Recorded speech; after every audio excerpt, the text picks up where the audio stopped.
यथार्थ रूप से साक्षी बन पाए और बहुत सारे लोग घर बैठे ही मानसिक रूप से पूर्ण लाभ प्राप्त किए। कुंभ सनातन धर्म की आस्था का एक अहम हिस्सा है। पूर्व में हुए कुंभ के आयोजन में भी उस समय वर्तमान समय में जो भी सरकारें रही होंगी वे निश्चित रूप से उसे अच्छी सही बेहतर दिशा और दशा देने का प्रयास निश्चित रूप से किया ही होगा। बाकी तो ये भारत की जनता है, सब जानती है और अपनों को पहचानती है। लेकिन 2025 में 144 साल बाद पड़ने वाले इस महाकुंभ के आयोजन में उसे बेहतर से बेहतर बनाने के लिए बीजेपी की योगी सरकार ने अपनी तरफ से कोई भी कसर नहीं छोड़ी और इस महाकुंभ के महाआयोजन में योगी सरकार को केंद्र सरकार का भरपूर सहयोग मिला।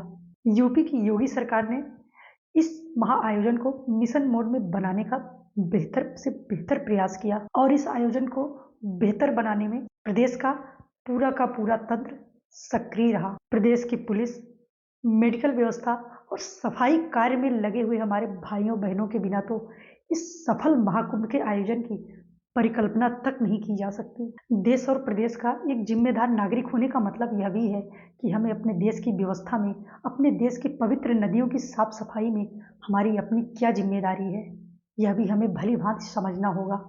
हर नागरिक को अपनी जिम्मेदारी समझनी होगी, बाकी तो आप लोग खुद समझदार हैं। दोस्तों, महाकुंभ के इस महाआयोजन में जहां बहुत कुछ अच्छा हुआ, जिसके लिए हमारी प्रदेश की सरकार साधुवाद की पात्र है, लेकिन वहीं पर सरकारी व्यवस्थाओं में कुछ गंभीर त्रुटियां भी हुई, जिसके बारे में बात करना बेहद जरूरी है। वीडियो में आगे बढ़ने से पहले आप लोगों से एक छोटा सा रिक्वेस्ट है, प्लीज आप लोग वीडियो को लाइक शेयर जरूर करें और चैनल को प्लीज सब्सक्राइब जरूर करें। दोस्तों, पिछले कुछ हफ्तों में महाकुंभ ने करोड़ों लोगों को अपनी ओर आकर्षित किया। इससे दुनिया की लार्जेस्ट ह्यूमन गैदरिंग कंसीडर किया जाता है। सरकारी डाटा की माने तो 50 करोड़ से ज़्यादा लोग यहाँ पर आए और पवित्र गंगा नदी में अपनी आस्था की डुबकी लगा करके अपनी आस्था को प्रकट किया। मुझे नहीं लगता यह बताने की जरूरत है कि गंगा नदी की किस हद तक पूजा करी जाती है हिंदू धर्म में, लेकिन आस्था का प्रतीक संगम का जल, गंगा का जल क्या पूरे कुंभ के दौरान स्वच्छ बनाए रखने की जिम्मेदारी सरकार निभा पाई?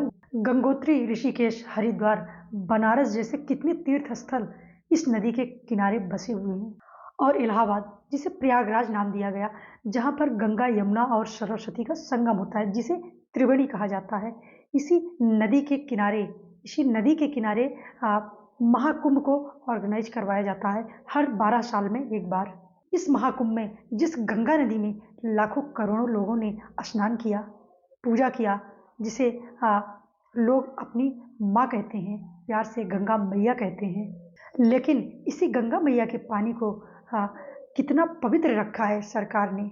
लेकिन प्रश्न यह उठता है कि क्या सरकार जिम्मेदारी पूर्वक एक नियमित अंतराल पर संगम के जल को राष्ट्रीय एजेंसियों के मानकों द्वारा जांच करवाने का प्रयास किया? वीडियो में आगे की बात सुनकर आपको निर्णय लेना है कि क्या सच में गंगा का जल हमारे स्नान योग्य था? क्या सच में गंगा का जल हमारे आचमन योग्य था?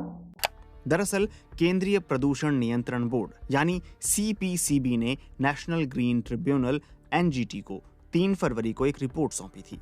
इसमें कहा गया था कि गंगा यमुना के पानी में तय मानक से कई गुना ज्यादा फीकल कॉलीफॉर्म बैक्टीरिया हैं। इसके बाद 18 फरवरी को उत्तर प्रदेश प्रदूषण नियंत्रण बोर्ड यानी UPPCB ने NGT को एक नई रिपोर्ट दी। इसमें CPCB की रिपोर्ट को खारिज कर दिया गया।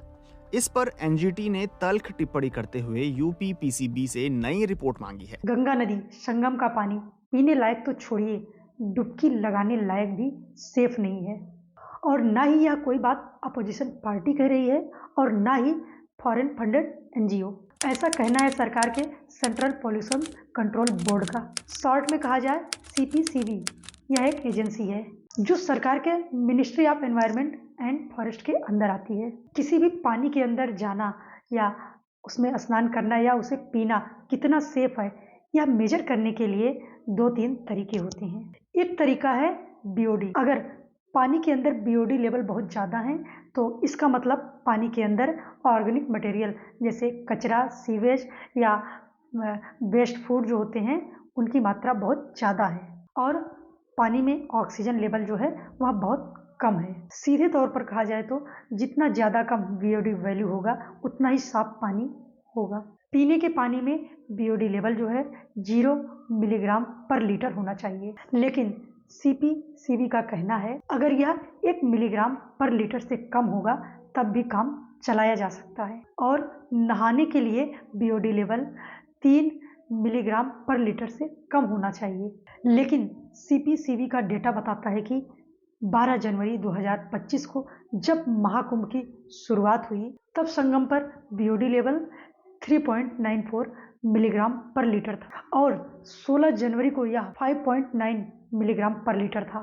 यानी आप समझ सकते हैं यह लिमिट से लगभग 2 गुना ज़्यादा हो गया था। तो आप समझ सकते हैं कि क्या यह पानी नहाने योग्य था। मतलब आचमन तो दूर की बात है, यह पानी उसी टाइम नहाने योग्य भी नहीं था। 12 जनवरी को एनजीटी ने उत्तर प्रदेश के पोल्यूशन कंट्रोल बोर्ड से पूछा क्या यह पानी सेफ है, तो उसने जवाब दिया कि एक पुल को छोड़कर गंगा और यमुना का पानी सब जगह नहाने और पीने योग्य है। और जब एनजीटी ने इसका रिपोर्ट मांगा तो रिपोर्ट के तौर पर पुरानी वाटर सैंपल रिपोर्ट एनजीटी को पकड़ा दिया गया और यह सैंपल जो था, यह रिपोर्ट जो थी वह महाकुंभ शुरू होने से पहले की थी। Uttar Pradesh pollution control board की 200 यानी 250 पेज की रिपोर्ट में कहीं भी लेटेस्ट रिपोर्ट की जानकारी नहीं दी गई थी। 20 फरवरी को एनजीटी बोर्ड की तरफ से Uttar Pradesh pollution control board को फटकार भी लगाई गई और कहा कि जब यह नया डेटा नहीं है तो हमारा टाइम क्यों वेस्ट कर रहे हो। इस पर Uttar Pradesh pollution control board ने कहा कि हमारे पास रिसेंट वाटर सैंपल भी है, इस पर हम जल्दी रिपोर्ट करेंगे। लेकिन सवाल यह उठता है कि पहले इन्होंने क्यों नहीं रिपोर्ट किया, किस आधार पर इन्होंने जनता से कहा कि नदी का पानी, गंगा नदी का पानी नहाने और पीने योग्य है। क्या यह करोड़ों लोगों की आस्था के साथ खिलवाड़ नहीं है? हमें यह समझना होगा कि यह कोई मजाक की बात नहीं है। इतने पोल्यूटेड पानी से हमारे कई सारी बीमारियां हमें हो सकती हैं। स्किन से संबंधित बीमारियां हो सकती हैं, हैजा, कलरा, टाइफाइड, अनेकों बीमारियां हमें पानी से संबंधित हो सकती हैं। लेकिन सबकी अपनी अलग अलग सोच है, सोचने और समझने की क्षमता है। यह सब सुन करके कई सारे लोगों का यह रिएक्शन हो सकता है कि हम भी तो कुंभ गए थे, हम भी तो नहाए और वहाँ का जल को ग्रहण किया, पानी पिया, हमें तो कुछ नहीं हुआ, हम भी डुबकी लगाकर वापस आए हैं और बिल्कुल स्वस्थ हो सकता है। फैक्ट चीज़ों को झुठलाया नहीं जा सकता है। एक रिसर्च के अनुसार यह बात भी सच है कि गंगा के पानी में सेल्फ क्लीनिंग प्रॉपर्टीज पाई जाती हैं। लेकिन 2020 की एक रिसर्च यह भी कहती है कि पोल्यूशन लेवल जो है अब इतना ज़्यादा बढ़ चुका है कि अब गंगा की सेल्फ क्लीनिंग प्रॉपर्टीज इतनी भारी प्रदूषण के सामने काम नहीं कर पा रही है। यह सच है, यह एक रिसर्च में आया है।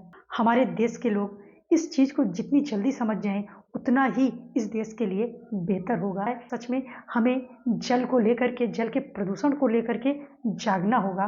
तो यह वीडियो ज़्यादा से ज़्यादा लोगों तक आप शेयर करें ताकि सबको जानकारी हो और सब जल प्रदूषण को लेकर के जागरूक हों। गंगा के प्रति, नदियों के प्रति हमारी आस्था होनी चाहिए, लेकिन ज़रूरी नहीं कि हम नदियों में सारी चीज़ों को फेंकें तभी हमारी आस्था होगी। हम केवल जल को दूषित होने से बचाएं, सबसे बड़ी आस्था हमारी यही है। तो यह वीडियो ज़्यादा से ज़्यादा लोगों के पास शेयर करें और आपकी क्या राय है, आप क्या सोचते हैं इस बारे में, अपनी राय कमेंट बॉक्स में ज़रूर लिखें। और प्लीज़ आप लोग वीडियो को लाइक शेयर ज़रूर करें और चैनल को प्लीज़ सब्सक्राइब ज़रूर करें। मिलूंगी एक नई वीडियो के साथ, तब तक के लिए सबको धन्यवाद।